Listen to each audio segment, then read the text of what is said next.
Wahai jiwaku, hatinya maksudnya. Kalau kamu punya masalah, jangan pernah bilang ya Allah saya punya masalah besar, tapi bilanglah wahai masalah saya punya Rabb yang maha besar. Makanya kalau dengan iman, insya Allah benar banget kata Allah itu hati itu jadi tumaninatul qalb. Apapun masalahnya, Ustaz masalah saya tuh gini, masih kecil dibandingkan dunia. Sementara dunia aja 11 sayap nyamuk, lebih ringan lah gitu. Kalau kita pakai kayak timbangan kopi itu kan yang digital, taruh nyamuk di atasnya kira-kira keluar angka. Nggak keluar angka, malah nyamuk masih utuh kan, satu tubuh nyamuk gitu kan. Apalagi dipotong jadi 11 sayap nyamuk doang, lebih nggak keluar lagi. Dan dunia lebih ringan dari itu di hadapan Allah SWT.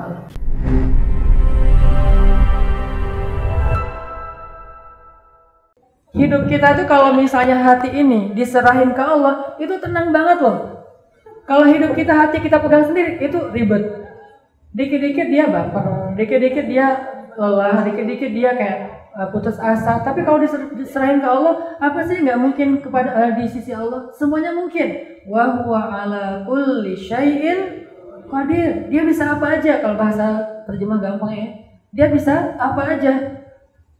Dan dia maha kaya. Jadi kalau kita punya utang 100 miliar, 100 juta mungkin buat sebagian orang oke, itu masih logis banget untuk dibayar. 100 miliar. 100 miliar itu angka yang besar apa angka yang kecil?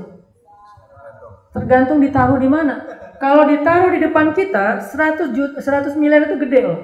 Tapi begitu ditaruh di depan Allah, 100 miliar itu kecil. Kenapa? Kata Nabi, di hadapan Allah, dunia dan seisinya ini lebih ringan daripada 11 sayap nyamuk.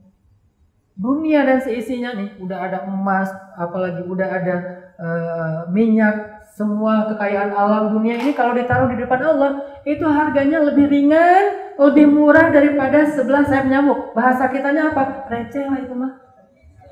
Jadi buat Allah 100 miliar, receh. Berapa utang kamu? 100 miliar, gampang, tenang. Buat Allah itu tenang. Kalau taruh di depan kita, 100 miliar ya Allah, miliar, bukan juta. Bukan ribu, miliar. Nah, gimana cara kita menaruh 100 miliar itu di hadapan Allah? Taruhlah 100 miliar itu di atas sajadah. Dia akan jadi kecil. Taruhlah 100 miliar itu dengan menengadahkan dua tangan dan meminta, ya wasi', ya ghani. Engkau maha kaya, engkau maha luas. Nggak ada yang besar bagimu. Makanya Umar mengatakan, ya nafsi, idza dhaqat 'alaiki dunya, fala taquli ya Rabbi indi hammun kabir, faquli ya ham indi rabbun kabir. Wahai jiwaku, hatinya maksudnya. Kalau kamu punya masalah, jangan pernah bilang ya Allah saya punya masalah besar, tapi bilanglah wahai masalah saya punya Rabb yang maha besar. Makanya kalau dengan iman, insya Allah benar banget kata Allah itu hati itu jadi tumaninatul qalb. Apapun masalahnya, Ustaz masalah saya tuh gini, masih kecil dibandingkan dunia. Sementara dunia aja 11 sayap nyamuk, lebih ringan lah gitu. Kalau kita pakai kayak timbangan kopi itu kan yang digital, taruh nyamuk di atasnya kira-kira keluar angka. Nggak keluar angka, malah nyamuk masih utuh kan, satu tubuh nyamuk gitu kan. Apalagi dipotong jadi 11 sayap nyamuk doang, lebih nggak keluar lagi. Dan dunia lebih ringan dari itu di hadapan Allah SWT. Artinya lebih receh. Apa sih yang besar sehingga sampai kita harus berputus asa? Semuanya kecil. Ya Allah, tapi hati orang tuanya itu terlalu keras. Si anaknya sih udah ngeklik, orang tuanya yang masih berat. Kan hatinya di genggaman Allah. Udah aja lobby hatinya ke langit, jangan ke orangnya. Jangan langsung japri orangnya, japri pemilik hatinya. Kalau japri orangnya, Pak, saya tuh serius sama anak Bapak, belum tentu berubah hatinya. Tapi kalau kita japri pemilik hatinya, ya Allah, saya serius sama dia. Allah yang bolak-balikan hati dia, gampang buat Allah. Makanya pas dulu Ali pengen ngelamar Fatimah, itu kan kayak beda level banget kan. Ali orang miskin, Fatimah anaknya Khadijah, walaupun udah jatuh miskin tapi kan anak orang sukses lah gitu. Ali nggak pede mau ngelamar Fatimah, didorong-dorong sama teman. Ali udah jalan aja, Rasulullah tuh orangnya fair kok, baik kok, terbuka kok. Ya sih tahu, cuman gimana ngomongnya? Udah lupain aja. Lagi mikir-mikir kayak gitu, tiba-tiba Abu Bakar datang ngelamar Fatimah. Masuk ke rumah Nabi, keluar, kata orang-orang Abu Bakar ditolak. Wah, Abu Bakar aja ditolak, apalagi saya, makin gak pede. Lama-lama datang lagi Umar. Wah, Umar aja ditolak, apalagi saya makin gak pede. Tapi didorong-dorong terus, akhirnya datanglah Ali ke rumah Rasulullah Assalamualaikum. Waalaikumsalam. Ali, masuk Ali. Masuklah Ali. Ada apa Ali? Enggak ya Rasulullah, cuma pengen ketemu aja. Enggak ngomong lama, enggak ngomong. Ya Rasulullah, saya udah siap menikah. Insya Allah saya orang yang bertanggung jawab. Enggak. Ya Rasulullah, saya cuma kangen aja sama Rasul. Rasul kan dapat ilham dari Allah kan. Rasul bilang, Ali pengen nikah sama Fatimah. Gimana ya? Itu nggak ada ya, itu mas saya doang. Aslinya nggak kayak gitu-gitu amat sih. Yang pokoknya kurang lebih kalau kita ilustrasikan tuh kayak gitu, kayak kurang pede gitu, kayak merasa saya siapa sih gitu. Kata Rasulullah, kamu punya apa wahai Ali? Itu masalahnya, Rasul saya nggak punya apa-apa. Allah yang maha memiliki segalanya sih. Kalau kita makanya hafal beberapa dalil, Pak. Allah berfirman. Nah, susah nih kalau udah pakai Allah berfirman, Rasulullah bersabda. Bapak masih mukmin kan?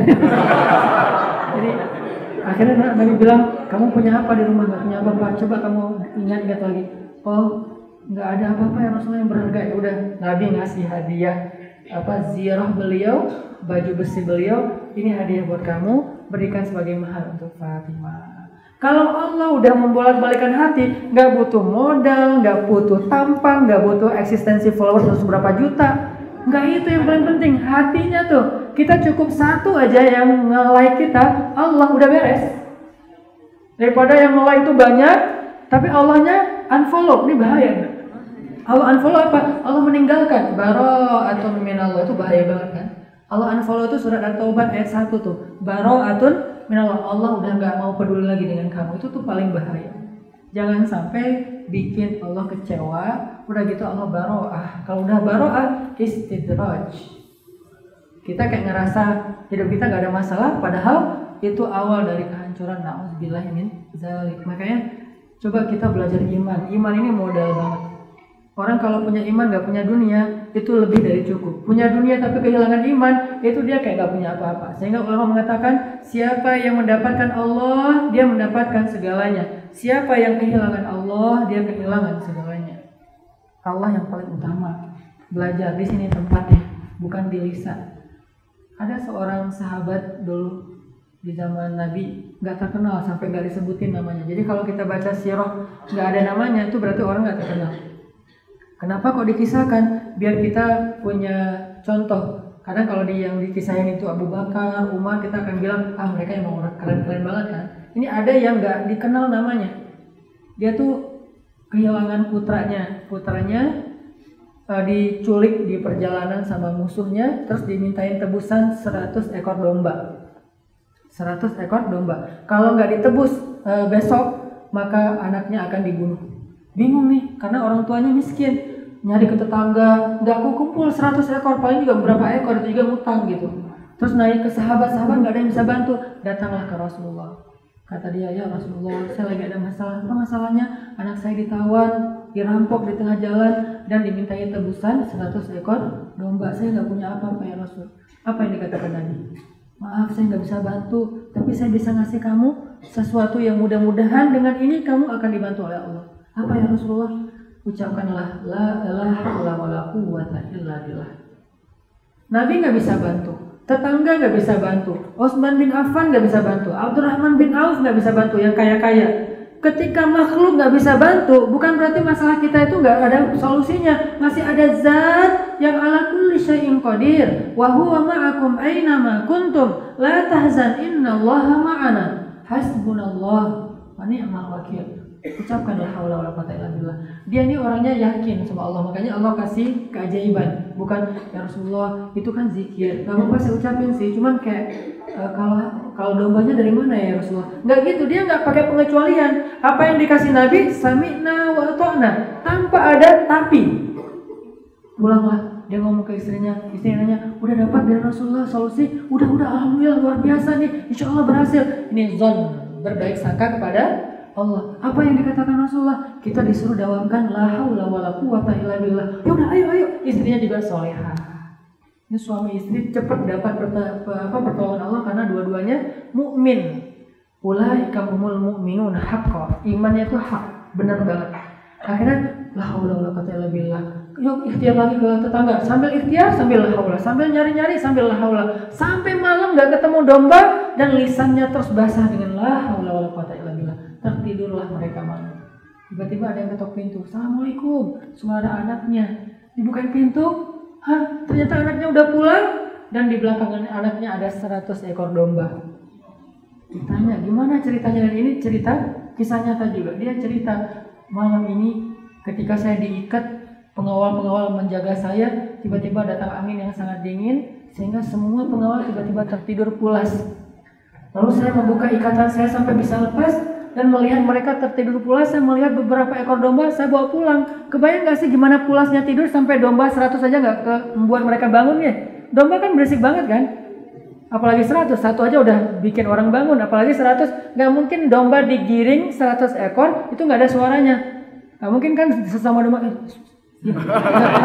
Pasti mereka rame gitu, kayak caper-caperan, gue bebas, segala macam, kayak rame gitu. Udah gitu pengawalnya tuh gak ada yang bangun. Ini menunjukkan bahwa Allah udah bukmun umyun, ditutup telinga, mata dan penglihatan dan hati mereka, sehingga dia bawa pulang domba sebagai ghanimah. Bukan hanya bebas, tapi surplus dengan 100 ekor domba. Ini lagi-lagi bukan bab ikhtiar. Jadi bukan berarti mengganggu porsi ikhtiar kita, enggak sama sekali. Ini lebih kepada belief, trust kita, faith kita kepada Allah Subhanahu wa taala. Makanya buat saya sih enggak boleh kita membandingkan tawakal dengan ikhtiar, tuh nggak boleh. Ikhtiar itu nggak ada porsi di dalam tawakal, sama sekali nggak ada. Ketika kita taruh ikhtiar itu menjadi logika tawakal, artinya kalau ikhtiarnya masih memungkinkan, realistis, kita masih percaya sama keajaiban, berarti kita sudah mengurangi hak iman. Ikhtiar itu nggak ada hubungannya dengan tawakal. Terus ngapain kita ikhtiar, Ustadz? Itu perintah Allah. Kalau kita nggak ikhtiar, kita dosa. Kalau ikhtiarnya tanggung, kita dosa. Kita harus ikhtiar semaksimal mungkin. Sakit, cari obat yang paling bagus, ke dokter yang paling ahli. Tapi kita nggak boleh bilang dia asyafi. Kita hanya mengatakan obat itu dawa, bukan syifa. Apa beda dawa sama syifa? Dawa itu obat, syifa itu kesembuhan. Dan syifa, asyafi huwallah. Asyafi huwallah. At-tabib bisa makhluk, ad-dawa bisa dari bumi. Tapi asyifa dari langit. Sehingga kita mencari obat yang terbaik karena Allah yang nyuruh kita melakukan itu. Kalau Allah bilang jangan, ya kita jangan. Apa yang jangan? Misalnya sesuatu yang haram, sesuatu yang syubhat, walaupun menurut logika kita itu akan menguntungkan kita, tinggalkan. Dalam dagang, dalam apapun, dalam pekerjaan, la tahzan, gak usah khawatir ketika kita meninggalkan satu pekerjaan yang menurut kita syubhat, karena Allah pasti diganti dengan yang lebih baik.